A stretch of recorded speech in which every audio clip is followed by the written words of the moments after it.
व्हायला हवी आहे.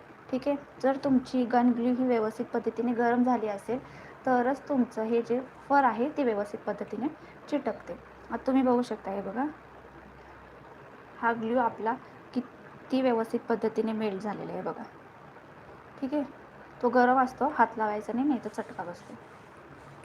आता आपण इकडून साईडनी, दिसतंय का व्यवस्थित, आपण साईडने अशा पद्धतीने ग्लू जो आहे तो सोडणार आहोत.